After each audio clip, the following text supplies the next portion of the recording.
एक सेटिस्फेक्शन हुई होगी जो उन्होंने अपने एजेंडा में मेंशन किया था, कम से कम उस बात को आगे रखने में ये कामयाब हो गए हैं। और नेशनल कॉन्फ्रेंस ने जिस तरह से रेजोल्यूशन को पास कराया पहले ही गो में, तो उस हिसाब से भी अब नेशनल कॉन्फ्रेंस जो है ये क्रेडिट अपने सर ले सकती है। हालांकि पीडीपी की ये जरूर कोशिश रही, वही तरह ने जब पहले ही दिन रेजोल्यूशन मूव किया था और उसमें बराबर ये मेंशन था कि आर्टिकल 370 को रेस्टोर किया जाए, लेकिन दूसरे दिन जो है नेशनल कॉन्फ्रेंस ने जो रेजोल्यूशन पास किया उसमें हालांकि आर्टिकल 370 का मेंशन नहीं था, लेकिन उसमें ये जरूर था कि जो स्पेशल स्टेटस है जम्मू कश्मीर का उसको बहाल किया जाए और यहाँ का जो कॉन्स्टिट्यूशनल गारंटीज थी उनको बहाल किया जाए, उनको रेस्टोर किया जाए। और दूसरा ये भी कहा गया था उसमें कि सेंटर एक डेलीगेशन को भी यहाँ पर भेजे जो यहाँ के लेजिस्लेटर्स के साथ बात की करे और जो यहाँ के स्पेशल स्टेटस को रेस्टोर करने के लिए एक रास्ता जो है उसको हमवार करे। तो यकीनी तौर पर उमर अब्दुल्ला आज कुछ न कुछ जो है अपने दिल में सेटिस्फेक्शन लेके जाएंगे कि जो उनका एजेंडा था कम से कम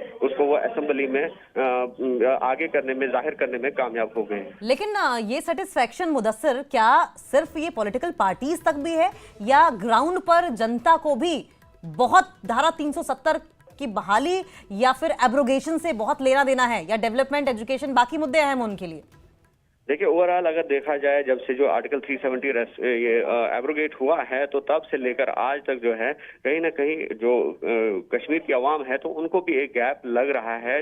डेवलपमेंट की अगर हम बात करेंगे या फिर जॉब प्रोवाइड की अगर हम बात करेंगे, जॉब्स को क्रिएट करने की बात करेंगे, तो अब लोग ये चाहते हैं कि सबसे पहले इन मुद्दों को सुलझाया जाए। यहाँ डेवलपमेंट हो, यहाँ विकास हो और यहाँ के जो नौजवान हैं उनको जॉब प्रोवाइड किए जाए, क्योंकि देखा जा रहा है कि जो यहाँ की अनएम्प्लॉयमेंट रेट है उसमें लगातार इजाफा हो रहा है। और हालांकि जो नेशनल कॉन्फ्रेंस है उनका ये भी कहना है कि काफी पोस्ट जो है वो वैकेंट है, जो सरकारी पोस्ट है मुख्तलिफ महकमों में, और उन पोस्ट को आज तक फिल नहीं किया गया है। अब अवाम में कहीं ना कहीं ये उम्मीद जगी थी कि अब वो पोस्ट भी फिल हो जाएंगे, डेवलपमेंट भी हो जाएगी, जॉब्स प्रोवाइड हो जाएंगे या फिर जो लिटरेसी रेट है यहाँ की उसमें जो है इजाफा हो जाएगा। लेकिन जिस तरह से ये 5 दिन गुजरे हैं असेंबली के, तो यहाँ पर इन मुद्दों को नहीं उबारा गया। तो मुदस्सिर, एक बार फिर से आपको माफ कीजिएगा, रोकूंगी बीच में। तो इसका मतलब तो ये क्या इस तरीके से समझा जाए कि अपनी सहूलियत के हिसाब से धारा 370 की एब्रोगेशन या फिर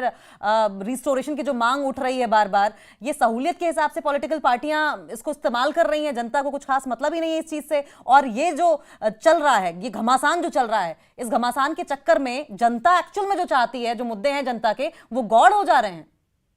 हाँ बिल्कुल, आपका कहना सही है कि जिस तरह से नेशनल कॉन्फ्रेंस, पीडीपी या फिर बीजेपी की भी अगर हम बात करेंगे तो आर्टिकल 370 को लगातार एक मुद्दा बनाया जा रहा है। जो इनका जो पॉलिटिकल मुद्दे हैं, चाहे बीजेपी हो चाहे नेशनल कॉन्फ्रेंस हो, तो यकीनी तौर पर उनको कहीं ना कहीं वो मुद्दे जो हैं वो फुलफिल नजर आ रहे हैं। क्योंकि जिस तरह से बीजेपी लगातार विरोध करती आ रही है 370 का, क्योंकि बीजेपी जो सेंट्रल गवर्नमेंट है, बीजेपी की गवर्नमेंट थी उस वक्त जब पार्लियामेंट में उस बिल को पास किया गया और 370 को जो है एब्रोगेट किया गया, तो तब से लेकर आज तक बीजेपी इस बात का खुलासा करती आई है कि 370 जो है वो अब गॉन केस है, वो अब वापस आने वाला नहीं है, वो दफन हो चुका है। और सबसे जो अंतिम एक जो फैसला करना था वो सुप्रीम कोर्ट ने किया। एक राह जो थी, एक आस, एक उम्मीद जो बची थी वो सुप्रीम कोर्ट के पास थी। तो जो ही यहाँ के जो स्टेक होल्डर्स थे वो सुप्रीम कोर्ट चले गए, तो सुप्रीम कोर्ट ने फिर आखिरी मोहर उस पर लगा दी जो पार्लियामेंट ने फैसला किया था 5 अगस्त 2019 को। तो लास्ट स्टैंप जो है वो सुप्रीम कोर्ट ने लगाई। तो ठीक है मुदस्सिर, आपको एक बार रोकेंगे, जरा तस्वीर देख लीजिए किस तरीके से विधायकों को टांग कर मार्शल बाहर का रास्ता दिखाने पर मजबूर हैं। ये तस्वीरें आप टीवी स्क्रीन पर देख रहे हैं, ये वाकई चिंताजनक तस्वीरें हैं। लेकिन मुदस्सिर, एक आखिरी सवाल जल्दी से बता दीजिए, नेशनल कॉन्फ्रेंस और कांग्रेस ने साथ में चुनाव लड़ा, और ये क्यों हो रहा है कि नेशनल कॉन्फ्रेंस बहुत स्ट्रॉन्ग स्टैंड के साथ धारा 370 की बहाली पर बात कर रही है, लेकिन कांग्रेस असमंजस की स्थिति में दिखाई दे रही है? ऐसा क्यों है? बिल्कुल, कांग्रेस जो है 370 को लेकर पहले ही डिलेमा में थी, क्योंकि कांग्रेस को एक नेशनल कॉज भी देखना है, क्योंकि कांग्रेस जो है नेशनल लेवल पे इलेक्शंस लड़ रही है और पूरे कंट्री में चाहती है कि उनका जो वोट बैंक है वो इस हिसाब से उसमें कोई नुकसान ना हो कि वो दफा 370 को फेवर करे, उसके रेस्टोरेशन को, और उसका जो है खमियाजा उनको मुल्क के बाकी कंट्री स्टेट्स में ना उठाना पड़े। तो इस हिसाब से कांग्रेस जो है डिलेमा में है, और यही वजह है कि कांग्रेस ने यहाँ पर जो है कोई मिनिस्टीरियल बर्थ भी एक्सेप्ट नहीं किया, और यहाँ तक कि कल जब नेशनल कॉन्फ्रेंस ने ठीक है मुदस्सिर, बहुत बहुत शुक्रिया आपका, आप नजर बनाए रखें, आगे भी इस पर आपसे अपडेट लेते रहेंगे। तो बीजेपी विधायकों ने जमकर सदन में नारेबाजी की है। आज शीतकालीन सत्र का 5वां दिन है और आज भी हंगामा बरप रहा है, लेकिन जानिए अब तक क्या कुछ हुआ है। नंबर 1, आप समझिए कि आज उपराज्यपाल के अभिभाषण पर धन्यवाद प्रस्ताव पर बात होनी थी, जमकर हंगामा हुआ। बीजेपी विधायक पहले तो गले में तिरंगा लपेटकर सदन में पहुंचे थे, लेकिन पीडीपी एमएलए फयाज मीर ने 370 की बहाली पर पोस्टर लहराया, जो कि एक तरीके से उकसावे वाली कार्रवाई रही। कल पोस्टर लहराने के बाद खुर्शीद अहमद को मार्शलों ने बाहर का रास्ता दिखा दिया था।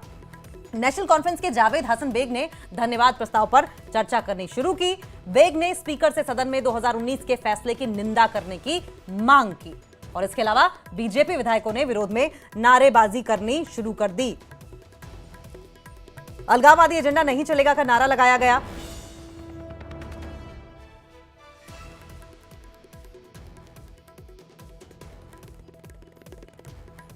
तो देखिए, बाकी बीजेपी विधायकों ने सदन से वॉकआउट कर दिया क्योंकि 9 विधायकों को बाहर का मार्शलों ने रास्ता दिखाया था। नाराजगी बीजेपी विधायकों को देखने को मिली। तो अब तक ये पूरा आपने समझा घटनाक्रम की कब क्या हुआ, क्रोनोलॉजी हमने बताई